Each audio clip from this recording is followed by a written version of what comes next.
Assalamualaikum warahmatullahi wabarakatuh. Anak-anakku semuanya, selamat pagi. Hari ini hari Jumat, tanggal 20 Agustus tahun 2021.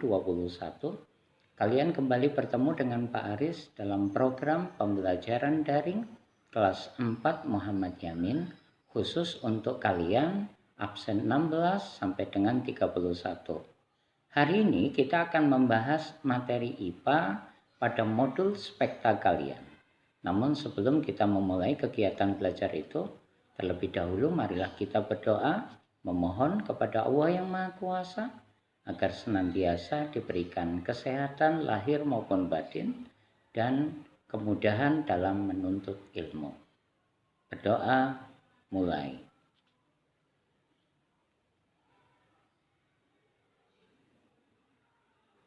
Berdoa selesai. Untuk membantu kalian dalam menyimak materi yang Pak Aris sampaikan di video ini, silakan kalian buka modul spekta kalian untuk materi IPA pada halaman 5. Dan dengan mengucapkan Bismillahirrahmanirrahim, kegiatan belajar daring IPA hari ini kita mulai. Anak-anakku semuanya, soal nomor 1. Bunyi pantul yang muncul setelah bunyi asli selesai dikirim disebut dengan, di sana ada 4 pilihan di mana ada 2 jenis bunyi pantul, yaitu gaung dan gema. Gaung sendiri adalah bunyi pantul yang terdengar hampir bersamaan dengan bunyi asli. Nah, kalau gema adalah bunyi pantul yang terdengar setelah bunyi asli. Jadi jawaban nomor 1 adalah yang do.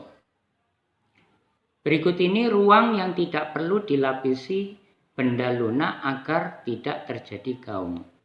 Biasanya bangunan-bangunan atau ruangan-ruangan yang dipasang peredam bunyi agar tidak terjadi gaung adalah gedung-gedung pertunjukan. Nah, jadi yang tidak termasuk adalah studio foto. Untuk mencegah terjadinya gaung, maka dinding ruangan dapat dilapisi dengan bahan-bahan lunak yang dapat meredam suara. Contoh dari bahan itu, tolong diingat bahannya harus lunak. Maka jawaban yang paling tepat adalah busa, karpet, dan kain. Nomor 4, alasan mengapa dinding studio musik dilapisi peredam suara adalah, jawabannya untuk mencegah terjadinya pemantulan bunyi atau gaung. Mengapa demikian? Karena gaung cenderung merugikan. Nah, ketika kita misalnya mendengarkan lirik lagu, maka lirik lagu itu akan sebagian hilang gara-gara terjadinya gaung. Lanjut ke nomor 5. Berikut manfaat adanya gema. Gema memiliki banyak manfaat dibandingkan dengan gaung, karena gaung cenderung bersifat merugikan. Salah satu manfaat daripada gema adalah dapat mengukur kedalaman jurang. Tidak mungkin kan kita mengukur kedalaman jurang menggunakan tongkat atau tali, sangat tidak efektif. Nah, ada alat khusus yang disebut dengan osilator. Osilator inilah yang memancarkan getaran ke dasar jurang, kemudian terjadi pantulan dalam bentuk gema. Dengan menggunakan rumus tertentu, kemudian kedalaman jurang itu bisa diukur. Soal nomor 6, berikut tempat-tempat yang tidak menghasilkan gema. Tempat yang tidak menghasilkan gema adalah kamar di dalam rumah kita. Sedangkan goa, jurang, maupun lembah sering terjadi adanya gema. Nomor 7, Intan bernyanyi di kamar mandi. Anak-anakku, Pak Aris ingatkan, salah satu adab kita di dalam kamar mandi itu tidak boleh bernyanyi, tidak boleh makan dan minum. Ini hanya sekedar ekspektasi soal saja. Jadi tolong sekali lagi agama kita memberikan aturan demikian, tidak boleh bernyanyi di kamar mandi. Suaranya terdengar lebih nyaring. Hal ini disebabkan karena kamar mandi adalah ruang yang tidak terlalu luas, sehingga jarak antara sumber bunyi lisan kita dengan bidang pantul yaitu dinding terlalu dekat. Jadi jawaban untuk nomor 7 adalah yang A.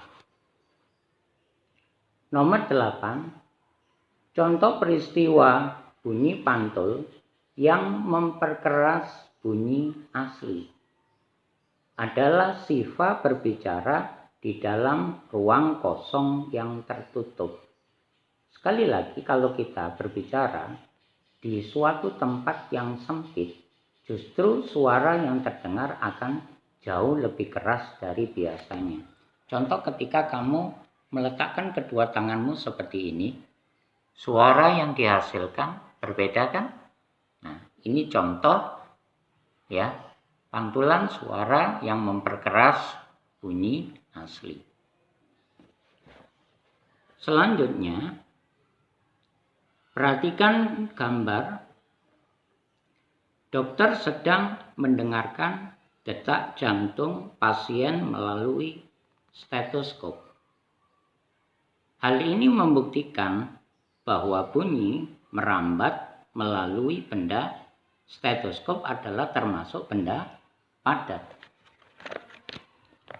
Berikutnya soal nomor 10. Berikut bukan merupakan contoh pemantulan bunyi yang dimanfaatkan dalam kehidupan sehari-hari. Ada beberapa manfaat pemantulan bunyi, utamanya gema. Yang pertama adalah dapat digunakan memeriksa kebocoran dinding pesawat terbang. Yang kedua yaitu biasa digunakan dalam dunia medis untuk USG atau memeriksa kehamilan.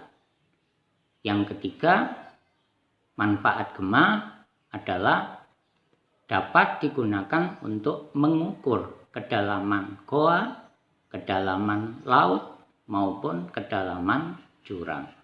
Jadi jawaban yang bukan adalah yang B. Kita berlanjut ke angka Romawi 2. Busa yang melapisi tembok dan lantai studio musik berguna untuk apa tadi anak-anak? Yaitu mencegah terjadinya gaung. Gaung sendiri mempunyai nama lain yaitu kerdang. Nomor 2, makin kecil dan panjang rongga pada gendang, maka makin nyaring bunyi yang dihasilkan. Nomor 3, sifat bunyi terbagi menjadi 3. Apa saja? Yang pertama yaitu dihasilkan oleh benda yang bergetar. Yang kedua, bunyi membutuhkan perantara untuk merambat.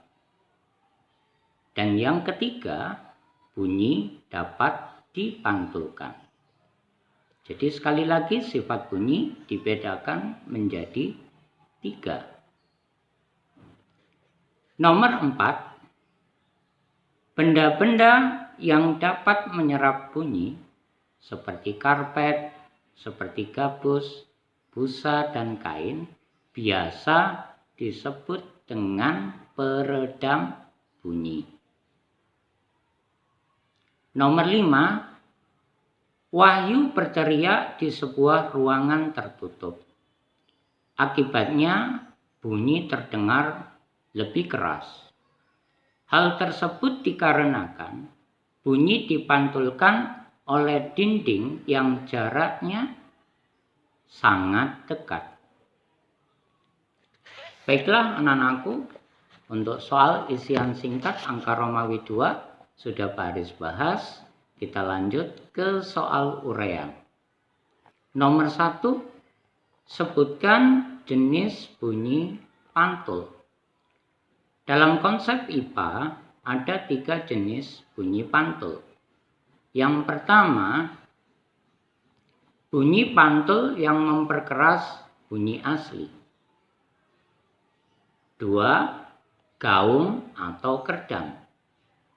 Dan yang ketiga, gema atau juga disebut dengan echo dengan tulisan E, C, H, dan O. Kita sambung ke soal nomor 2. Ada gambar astronot, yaitu orang yang dikirim ke luar angkasa. Jelaskan mengapa astronot di luar angkasa tidak dapat mendengar suara selain menggunakan radio. Ingat anak-anakku, luar angkasa adalah ruang hampa udara. Karena di luar angkasa tidak ada udara, maka bunyi tidak dapat merambat atau terdengar. Lanjut ke soal nomor 3. Mengapa dinding studio musik dilapisi dengan bahan seperti karpet? Soal ini sudah sering diulang agar tidak terjadi gaung. Kita lanjutkan ke soal nomor 4. Tuliskan contoh dalam kehidupan sehari-hari peristiwa bunyi pantul yang memperkeras bunyi asli. Kamu bisa menuliskan contohnya dengan melihat soal nomor 5 pada angka Romawi 2 atau soal isian singkat, yaitu seseorang yang berteriak di sebuah ruangan tertutup, akibatnya bunyi terdengar lebih keras. Soal terakhir nomor 5. Sebutkan manfaat bunyi pantul dalam kehidupan sehari-hari. Tadi di soal pilihan nomor 10 ada 3 manfaat bunyi pantul, utamanya gema, yaitu pertama, bunyi pantul dapat digunakan untuk memeriksa kebocoran dinding pesawat terbang. Yang kedua, bunyi pantul dapat digunakan dalam dunia medis, yaitu melalui kegiatan USG atau ultrasonografi untuk memeriksa kehamilan seorang ibu. Yang ketiga, yaitu pemantulan bunyi dapat juga digunakan untuk mengukur kedalaman suatu tempat, misalnya goa, laut, ataupun jurang. Demikian materi daring untuk kalian anak-anakku yang hari ini belajar di rumah. Semoga bermanfaat. Pak Aris akhiri. Assalamualaikum warahmatullahi wabarakatuh.